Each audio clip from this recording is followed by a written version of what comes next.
Lord hallelujah. Healing cross of Calvary నుంచి మీ జయమన్న మరొకసారి మీ ముందుకు దేవుని యొక్క వాక్యముతో పరమగీతాలు 6వ అధ్యాయము 9వ వచనంలో నా పావురము నిష్కలంకురాలు అని దేవుడు చెప్తున్నాడు. ప్రార్థన చేద్దామా? ప్రభు అయిన దేవా, నీకు స్తోత్రాలు. ఈ శ్రేష్టమైన సమయంలో వాక్యాన్ని వినుచున్న చూచుచున్న వీక్షకులను వినుచున్న దేవామరణైన వీక్షకులందరికీ కూడా వారందరితో కూడా మీరు మాట్లాడమని ప్రార్థన చేస్తున్నారు. నీ సన్నిధి, నీ ప్రసన్నత మా పైన నా పైన ఉదయింపచేయండి. నీ కరుణ కలిగిన మాటలు మీరు మాట్లాడమని నజరేయుడైన యేసు నామములో ప్రార్థిస్తున్నాము. ఆమేన్. Praise the Lord. Healing cross of Calvary నుంచి మీ జయమన్న. నా పావురము నిష్కలంకురాలు అని దేవుడు చెప్తున్నాడు. మరి నిష్కలంకురాలు అంటే ఏంటి? పావురము అనేది దేవుడు క్లియర్ గా చెప్పాడు, సంఘానికి సాదృశ్యమైనది. సంఘానికి సాదృశ్యమైనది. సంఘము క్లియర్ గా చెప్పాడు, సంఘము అనే శరీరానికి క్రీస్తు ప్రభు వారు శిరస్సు అయి ఉన్నారు అనే మాటలు మనం చూస్తాం. అంటే ఆయన శిరస్సు అంటే, అందుకనే కొరింథీ పత్రిక 11వ అధ్యాయము 1 కొరింథీ 3లో ప్రతి స్త్రీకి శిరస్సు పురుషుడనియు, పురుషుడకు శిరస్సు క్రీస్తనియు, క్రీస్తునకు శిరస్సు దేవుడనియు మీరు తెలుసుకొనవలనని కోరుచున్నాను అని కొరింథీ సంఘానికి అపోస్తలుడైన పౌలు ఉత్తరం రాస్తూ చెప్తా ఉన్నాడు. అంటే ఇప్పుడు ఏంటి? సంఘము అనే శరీరము, ఈ శరీరానికి శిరస్సు ఎవరు? క్రీస్తు. అంటే అర్థం ఏంటి? సంఘము స్త్రీకి సాదృశ్యముగా పోల్చబడింది. సొలొమోను ప్రవచనము చెప్తూ రాజైన సొలొమోను ద్వారా దేవుడు పలికిస్తున్న మాటలు ఏంటంటే, నా పావురము నిష్కలంకురాలు అని సంఘం గురించి, స్త్రీ గురించి చెప్తున్నాడు. ప్రియమైన దేవుని బిడ్డ, నిష్కలంకురాలు అయితే నిష్కలంకురాలు ఎలా అవుతారు? నిష్కలంకులు ఎవరు?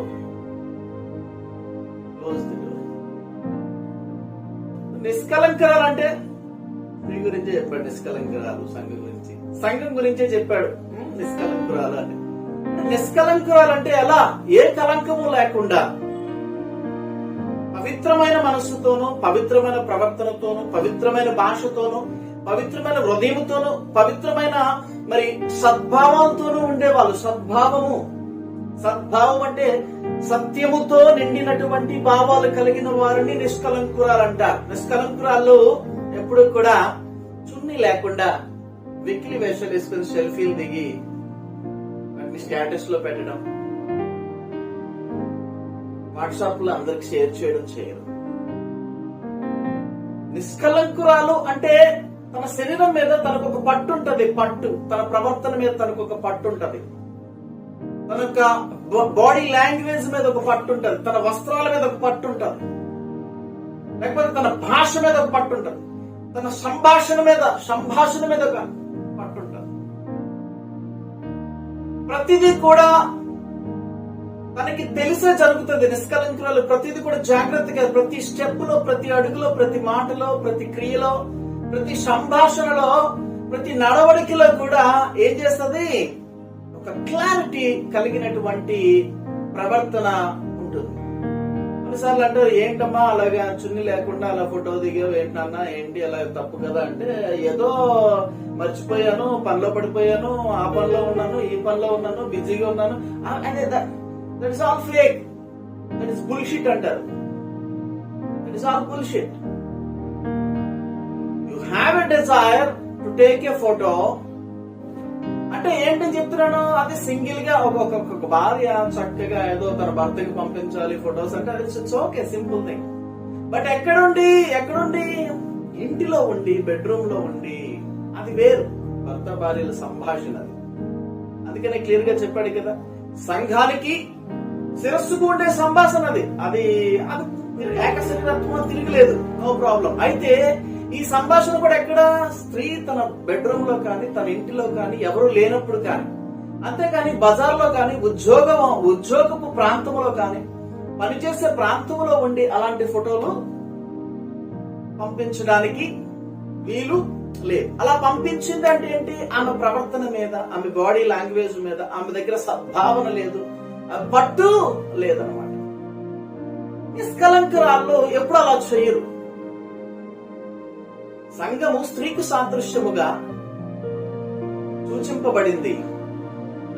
రాజు అయిన సొలొమోను ద్వారా దేవుడు ప్రవచిస్తున్న ప్రవచనం ఏంటంటే, నా పావురము అంటే పావురం చూడండి ఎంత ఎంత అందుకనే పరిశుద్ధాత్మకు సాదృశ్యముగా మరి పావురాన్ని దేవుడు చెప్పాడు. అందుకనే యేసు ప్రభు వారు బాప్తిజం తీసుకొని నదిలో నుంచి బయటకు వచ్చినప్పుడు ఆయన మీద పావురము మరి వాలటం లేకపోతే పావురము అక్కడ క్లియర్ గా చెప్పాడు. పరిశుద్ధాత్మ పావుర ఆకారము వలె ఆయన మీదకి వచ్చింది అని క్లియర్ గా చెప్తారు. అంటే ఏంటి? ఇప్పుడు పరిశుద్ధ ఆత్మ పావుర ఆకారము వలె అంటే పరిశుద్ధాత్మలో నిష్కలంకం ఉంటుంది. పరిశుద్ధాత్మలో కలంకాలు ఉంటాయా? గమన కలుగు ఛాయ్ ఉంటుందా? అసలు ఏ మాత్రమైనటువంటి ఆ చంచలత్వం ఉంటుందా? పరిశుద్ధాత్మ అంటే ఎక్కడి నుంచి వచ్చింది? మరి చూసినట్లయితే యాకోబు పత్రికలో ఒక మాట మనం చూస్తాం. యాకోబు పత్రిక చూడండి 1:17 అంటాడు, శ్రేష్టమైన ప్రతి ఈవియు సంపూర్ణమైన ప్రతి వరమును పరసంబంధమైనదై జ్యోతిర్మయుడకు తండ్రి యొద్ద నుండి వచ్చును. ఏంటంట? శ్రేష్టమైనది పరిశుద్ధాత్మ. పరిశుద్ధ ఆత్మ అనేది దేవుని దగ్గర నుంచి దేవుని చేత పంపబడిన ఆత్మ. ఆ ఆత్మ ఆకారాన్ని దేనితోనూ పోల్చలేదు, కానీ పావురంతో పోల్చాడు. అది పావురం ఎక్కడి నుంచి వచ్చింది? శ్రేష్టమైన ఈవి, సంపూర్ణమైన వరము, పరసంబంధమైనది అంటే పరలోకము నుంచి. జ్యోతిర్మయుడు అంటే మరి చూస్తే రవికోటి తేజుడు, నిరంతరము ప్రకాశించుచున్న ప్రభువు, సమీపించడానికి ఏ మనుష్యునికి ధైర్యము చాలని క్రాంతిపరుడు, ప్రపంచాన్ని వెలిగించేటువంటి దేవుడు, మహోన్నతుడైనటువంటి దేవుడు, ప్రభువుల వారు, ప్రభువైన యేసుక్రీస్తు వారు అంటాడు జ్యోతిర్మయుడు. ఆయన అందుకనే క్లియర్ గా అంటాడు, సమీపింపరాని తేజస్సులో అమరత్వము గలవాడై వసించుచు ఆయన మాత్రమే, మనుషుల్లో ఎవడునూ ఆయన సమీపించలేడు. అంటే జ్యోతిర్మయుడు అంటే అక్కడ నుంచి, అంటే ఆ వెలుగులో కూడా ఉండగలిగే కెపాసిటీ ఎవరికి ఉంది? ప్రకటన గ్రంథములో అంటాడు, ఇంకెవరికి కూడా చీకటి ఉండదు,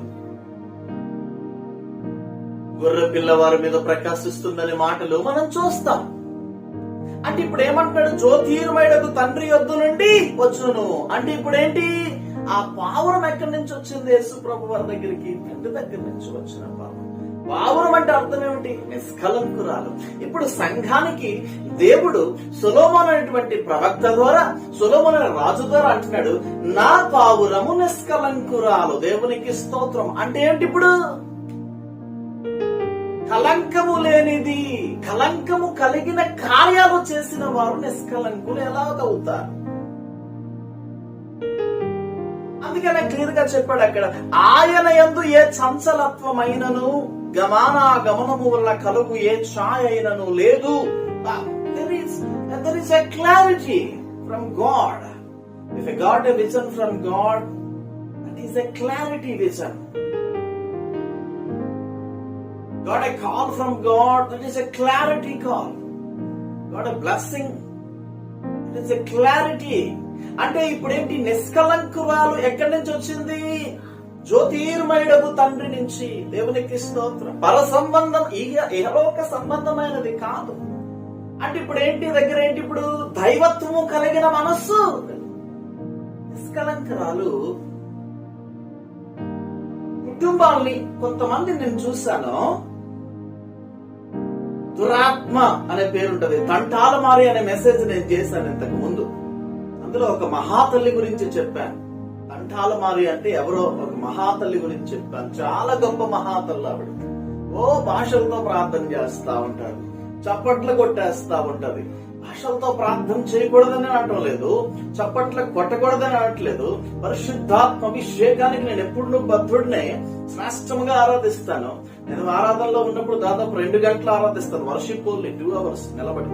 అయితే నేను ఏం చెప్తున్నానంటే, మరి ఆ తంఠాలమైనటువంటి ఆ గొప్ప మహాతల్లి ఉంది, ఆమె చాలా చప్పట్లు కొట్టి మరి గట్టిగా పరిశుద్ధాత్మతో నిండుకొని వేషం వేసుకుని నటిస్తూ, వేషమేసి తిరిగావు ఇంతకాలం ఇప్పుడైనా తెలుసుకో యేసునామం, వేషమేసి తిరిగావు ఇంతకాలం ఇప్పుడైనా తెలుసుకో యేసునామం, పాపాలు కడుగుకో యేసునామంలో నీ పాపాలన్నీ లెక్కింపబడుచున్నాయి.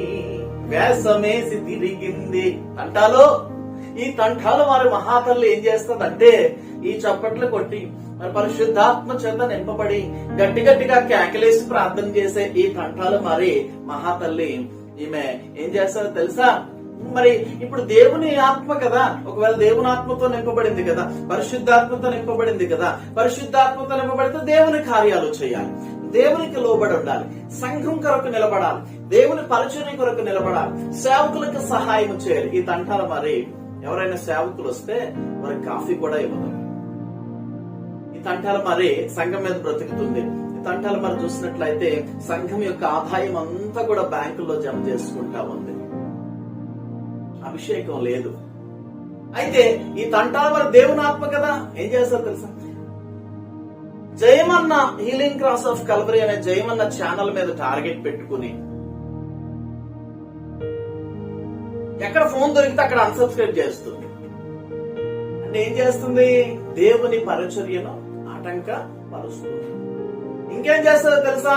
ఈ యొక్క మహాతల్లి ఈ భాషలతో మాట్లాడి వేషం వేసుకుని తిరిగే ఈ తల్లి, ఈ తంటాలు మరి అనేక కుటుంబాలని విచ్ఛిన్నం చేసేసి, భార్యాభర్తలు సంతోషంగా ఉంటే ఆ కుటుంబాల్లో చిచ్చులు పెట్టి, కలత పెట్టి, ఆ కుటుంబాన్ని సర్వనాశనం చేసి, విచ్ఛిన్నం చేసి, వాళ్ళు ఏడుస్తూ ఉంటే, కొట్టుకుంటా ఉంటే, రక్తాలు కారేటట్టు బాధను అనుభవిస్తుంటే ఈ తంటాలు మరి చూసి ఆనందపడతా ఉంటది. ఈమె సేవకురాలు అని ఒక గొర్రె ముసుగు కప్పుకున్న దురాత్మ.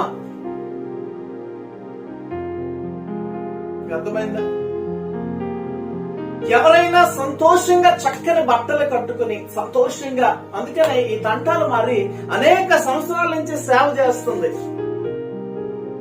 సేవ చేస్తుందంటే ఎలా సేవ చేస్తుంది? వాళ్ళ ఇంట్లో నుంచి ఎక్కడ అలా సేవ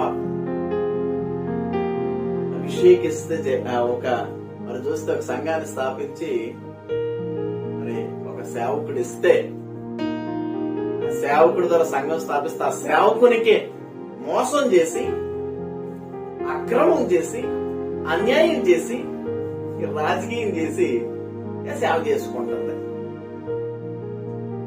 అయితే నేను చాలా విషయాలు చాలా మంది అడిగారు, అయ్యారు మరి తంటాలు మరి చూసినట్లయితే ఆమె అంత సేవ చేస్తుంది కదండి, మరి పరిశుద్ధాత్మ అంటారు కదండి, మరి ఆ ముఖం ఎప్పుడు చూసినా సారా తాగిన ముఖంలాగా ఉంటది ఏంటండి అన్నారు. ఎలా ఉంటది? సారా తాగిన ముఖం. ఆ ముఖంలో కళ ఉండదు, ఆ ముఖంలో వెలుగు ఉండదు, ఆ ముఖంలో ఒక గ్లో ఉండదు. ఈ తంటాలు మరి ఏం చేస్తుంది అంటే, తన వయసు కవర్ చేసుకోవడానికి ఎప్పుడు సారీస్ ఏం కట్టరు ఆ మహాతల్లి తంటాలు మారి గారు. ఏం చేస్తారంటే ఎప్పుడు కూడా ఏం చేస్తారంటే డ్రెస్సులు మాత్రం వేసుకుంటారు. ఎందుకంటే చాలా ఏజ్ కనబడిపోద్దిగా. ఎప్పుడో భూమి పుట్టినప్పుడు పుట్టారంటే ఆవిడ ఏజ్ అందరికి కనబడిపోద్దిగా.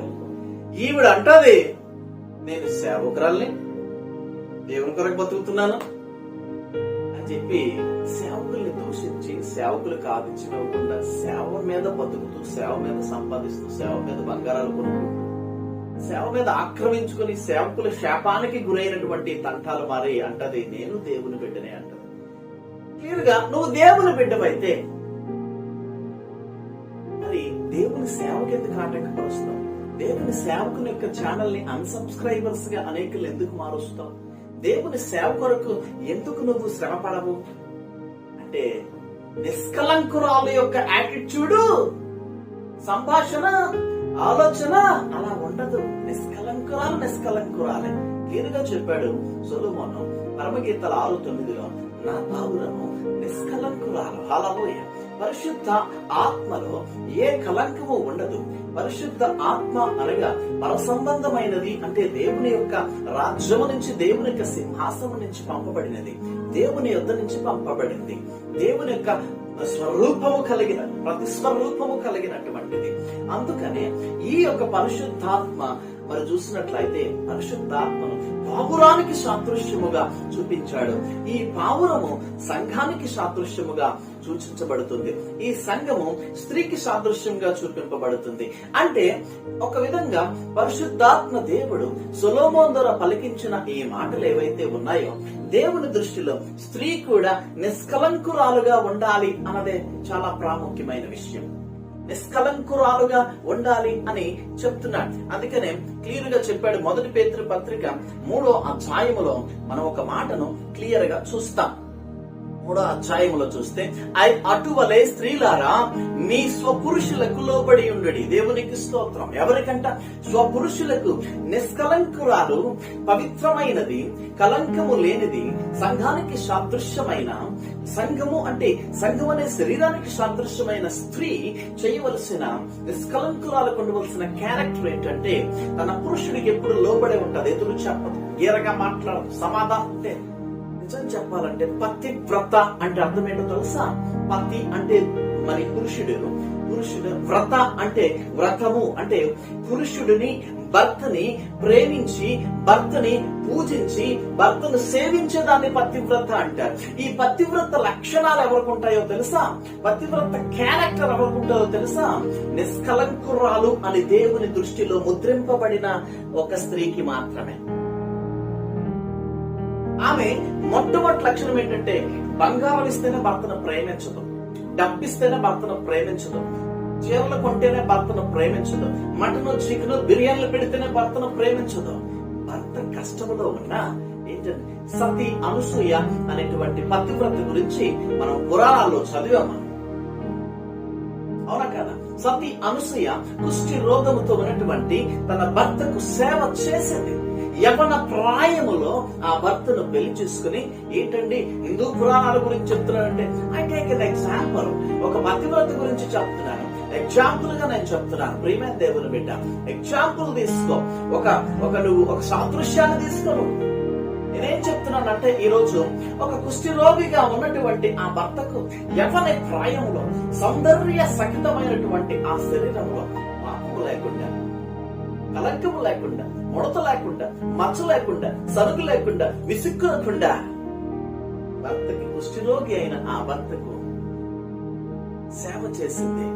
అతని దగ్గర నుంచి సంపాదన లేదు. ఈవిడే కష్టపడి, ఈవిడే శ్రమపడి, ఈవిడే పనిచేసి అతనికి భోజనం పెట్టి, అతనికి భోజనం వండి, అతని బట్టలు ఉతికి, అతని గుడ్డలు ఉతికి, అతనికి సేవ చేసే ఆ గాయాలను కడిగి,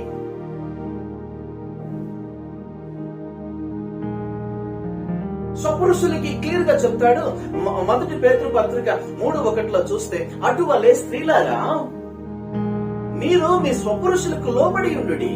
పేతురు రాస్తున్నటువంటి ఆ పత్రికలో కొన్ని కంప్లైంట్స్ వినబడుతున్నాయి. కొంతమంది భార్యలు భర్తలను కొడుతున్నారంట, కొంతమంది భార్యలు భర్తల్ని కొడతా ఉన్నారు, రక్తాలు వచ్చేస్తున్నాయి, కొంతమంది కత్తితో పొడి చేస్తున్నారు, కొంతమంది భోజనం పెట్టట్లా, కొంతమంది బట్టలు ఉతకట్లా, కొంతమంది పట్టించుకోవట్లేదంట. అంటే భర్తకు లోబడే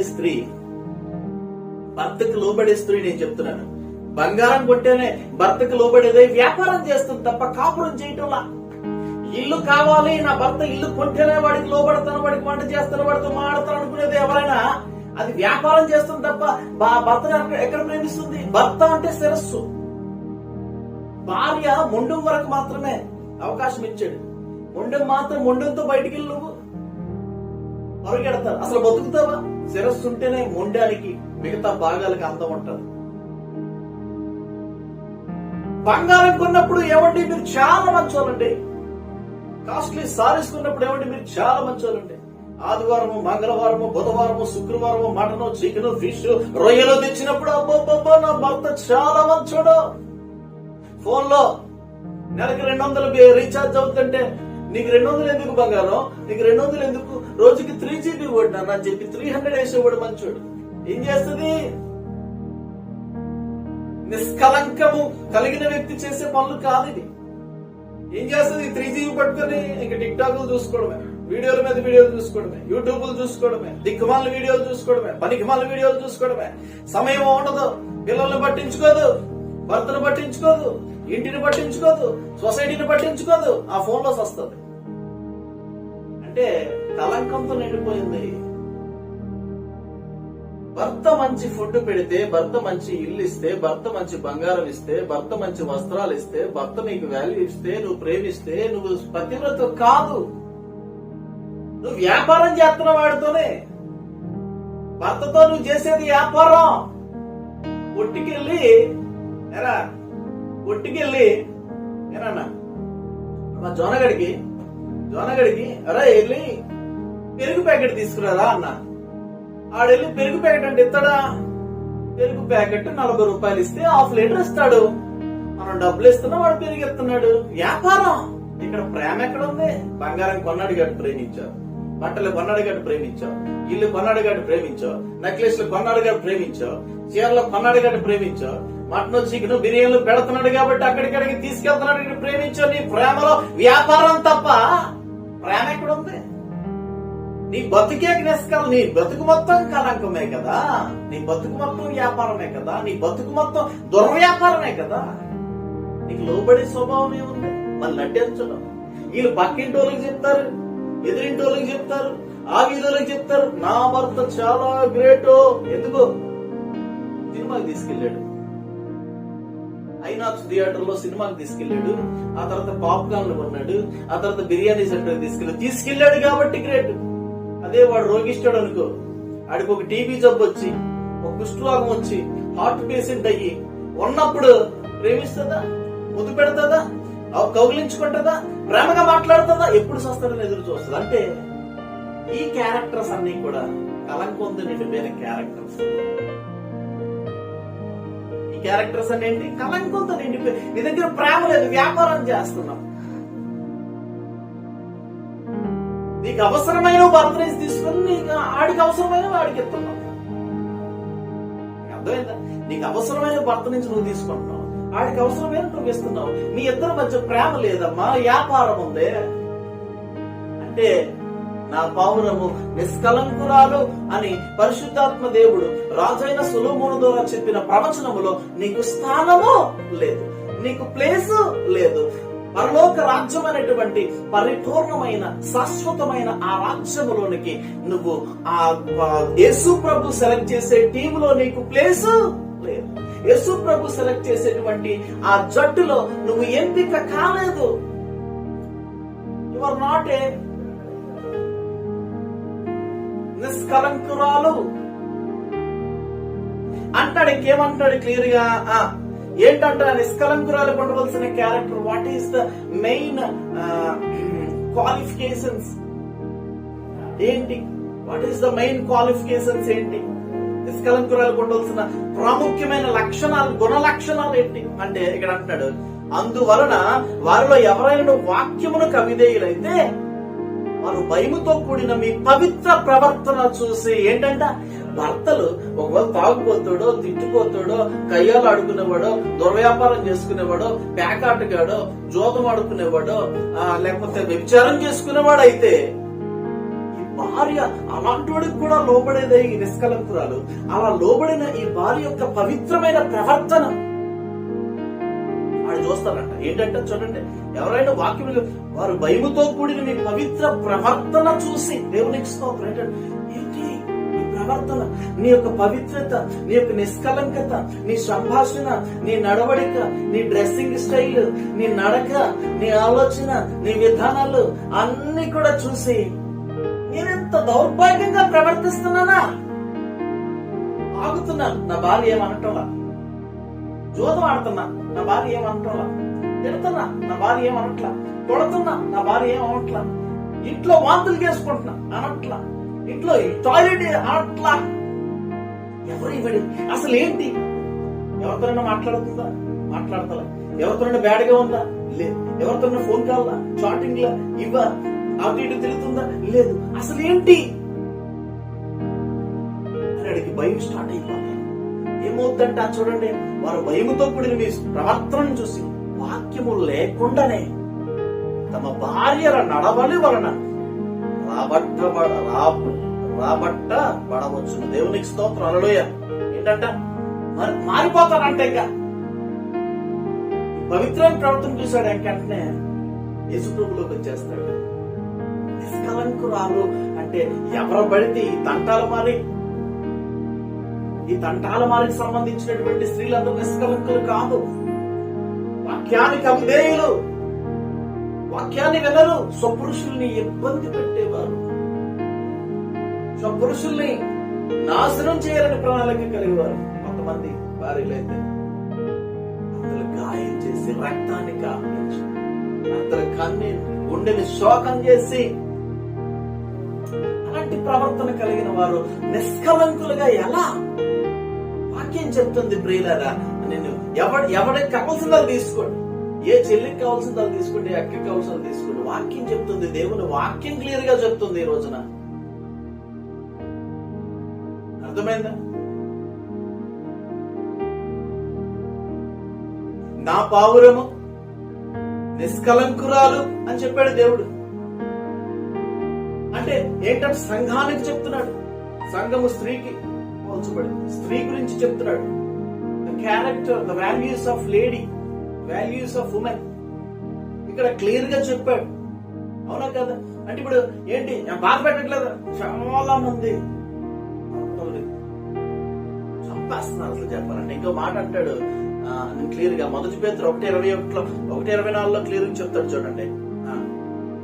సర్వ శరీరులు గడ్డిన తోలిన వారు వారి అందమంతయు గడ్డి పువ్వు వల్లే ఉన్నది, గడ్డి ఎండును దాని పువ్వును రాలను, అయితే ప్రభు వాక్యం ఎల్లప్పుడూ మీకు ప్రకటింపబడిన స్వార్థ ఈ వాక్యమే చెప్తున్నాను. దేవుని వాక్యమే మనతో మాట్లాడుతుంది. ఈ రోజు నిష్కలంకురాలువా, కలంకంతో నిండిపోయిందనవా, నీ సంభాషణలో కలంకం ఉందా, నీ మాటలో కలంకం ఉందా, నీ ఫోన్ కాల్స్ లో కలంకం ఉందా, నీ నడవలికలో కలంకం. ఈ నిష్కలంకురాలు ఎప్పుడు కూడా టీషర్ట్లు వేసుకుని, ఎక్స్పోజింగ్ చేసుకుని, తన శరీర భాగాలు కనబడేటట్టు సెల్ఫీలు తీసుకుని ఫేస్బుక్ లోని, ఇన్స్టాగ్రామ్ లోని, ట్విట్టర్ లోని ఎక్కడ పెట్టి దౌర్భాగ్యమైనటువంటి మరి చూసినట్లయితే దాన్ని ఏమంటారు, కంటికి ఇంపైనటువంటి వ్యభిచారం చేయదు. అందాలు తన భర్తకు కనబడాలనుకుంటాడు, తన భర్తకు ఇష్టం లేని కార్యాలు ఎప్పుడూ చేయదు.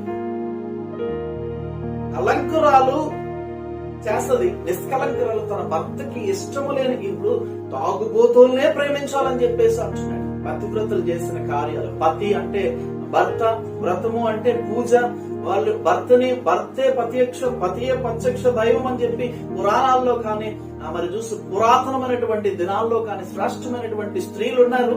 ఈ రోజున కూడా 100కో 100కో అక్కడక్కడ ఉన్నారు. వారు మనకు కనబడకపోవచ్చు, కానీ వాళ్ళు ఏం చేస్తున్నారు?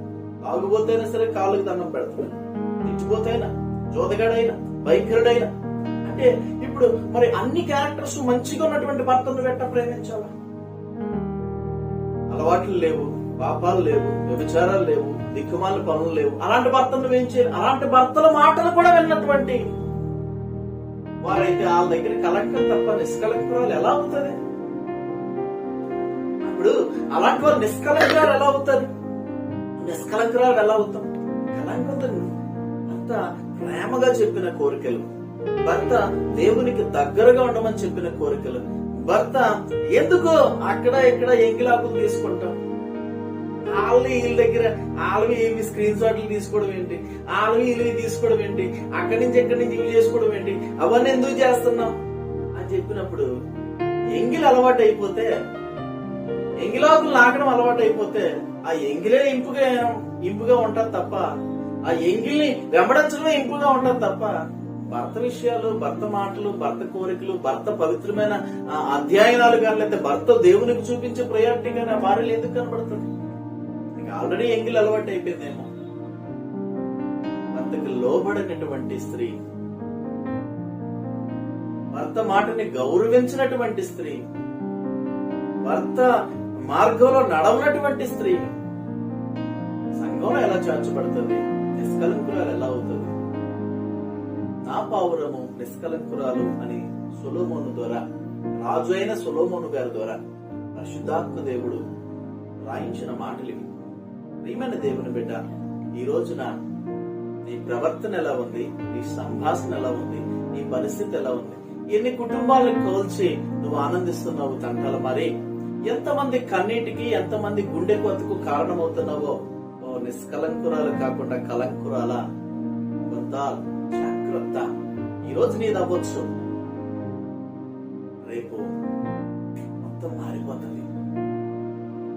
ఉదయం అయినప్పుడు సూర్యుడు ఒకలా ఉంటాడు, మధ్యాహ్నం అయినప్పుడు సూర్యుడు ఒకలాగా ఉంటాడు, సాయంత్రం అయినప్పుడు సూర్యుడు ఒకలాగా ఉంటాడు, రాత్రి అయినప్పుడు ఉంటాడు. అలాగే కాలాలు మారుతున్నాయి, గడియలు మారుతున్నాయి, రోజులు మారుతున్నాయి, నెలలు మారుతున్నాయి.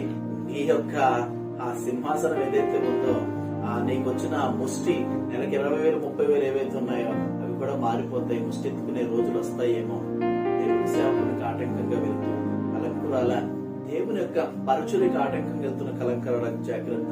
నా ప్రియమైన చెల్లి అక్కలారా, నేను కూడా చెప్తున్నాను, నీ భర్తకు లోబడకపోతే, నీ భర్తను ప్రేమించకపోతే, నీ భర్తతో ఏదో ఇస్తేనే ప్రేమించి వ్యాపారం చేసుకుంటే నువ్వు నిష్కలంకురాలు గ్రూప్ లో ఉండలేవు, నువ్వు దేవుని రాజ్యంలో ఉండలేవు, నువ్వు దేవుని రాజ్యానికి సెలెక్ట్ కాబడలేవు, దేవుని యొక్క టీములో, యేసయ్య టీములో నువ్వు ఉండలేవు. లోక సంబంధమైనటువంటి చిన్న చిన్న క్షణికపు ఆనందాల కొరకు నీ పవిత్రమైనటువంటి ప్రవర్తన ద్వారా నీ భర్త మారిపోవాలి, నీ భర్త ఇంకా ప్రేమించాలి, నీ భర్త ఇంకా హత్తుకోవాలి. స్త్రీ అంటే సంఘానికి సాదృశ్యం, పురుషుడంటే శిరస్సు అన్నాడు యేసు ప్రభుకు సాదృశ్యం. మనం చూసినట్లయితే సంఘము ఎంత అందంగా ఉన్నా సరే శిరస్సు లేకపోతే అందము రాదు.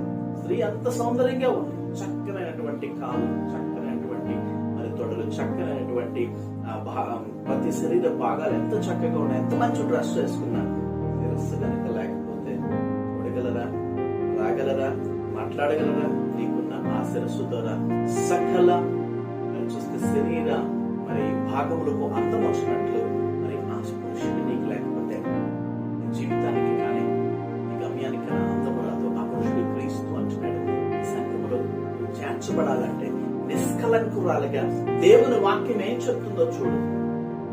దేవుని వాక్యం క్లియర్ గా చెప్తున్నాడు, సర్వ శరీరులు గడ్డిని పోలిన వారు. అంటే మన ఆయుష్ ఎక్కడ, మన కెపాసిటీ ఏంటి? ఇంకోటి అంటాడు, వారి అందమంతయు గడ్డి పువ్వులే ఉన్నది, ఉదయాన్నే వికసించి.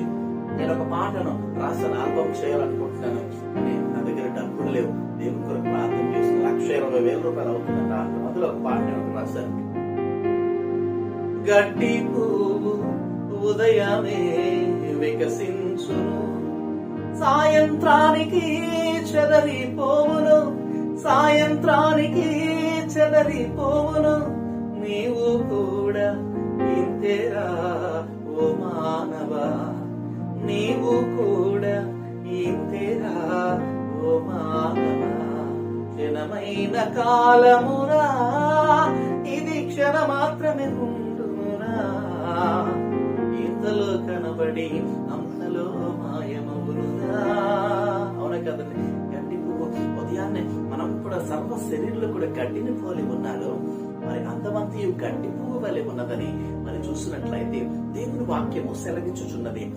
గడ్డి ఎండిపోవును, దాని పువ్వు కూడా రాలిపోతుంది. అయితే వాక్యము ఎల్లప్పుడూ నివసిస్తుంది, ఎల్లప్పుడూ నిలుస్తుంది. నీవు ప్రకటించుచున్న సువార్త ఈ వాక్యమే. వాక్యము నిన్ను సరిచేస్తూ ఉన్నప్పుడు, వాక్యము నిన్ను నరుకుతూ ఉన్నప్పుడు, వాక్యము నీకు కొన్ని దెబ్బలు కొడుతూ ఉన్నప్పుడు, వాక్యము నీలో తప్పుల్ని కాల్చేస్తూ ఉన్నప్పుడు అసహించుకోవద్దు, దూరంగా వెళ్ళొద్దు, వాక్యానికి అవిధేయత చూపించొద్దు. నీ యొక్క గడ్డి లాంటి జీవితాన్ని చూసుకుని, గడ్డి పువ్వు లాంటి బ్రతుకుని చూసుకుని వెళ్ళలేకపోవద్దు.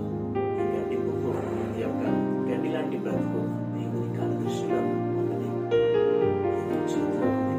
గడ్డి ఎండిపోతుంది, పువ్వు రాలిపోతుంది, కానీ ఇదిగో నీకు ప్రకటింపబడుతున్న ఈ వాక్యాన్ని నీ హృదయం అనే పలక మీద నువ్వు రాసుకోగలిగితే జీవితం నిష్కలంకురాలనే జట్టులో చేరిపోతుంది, నిత్య రాజ్యంలో చేరిపోతుంది. ప్రభువు అట్రీతిగా దీవించిన గాక. ఆమేన్.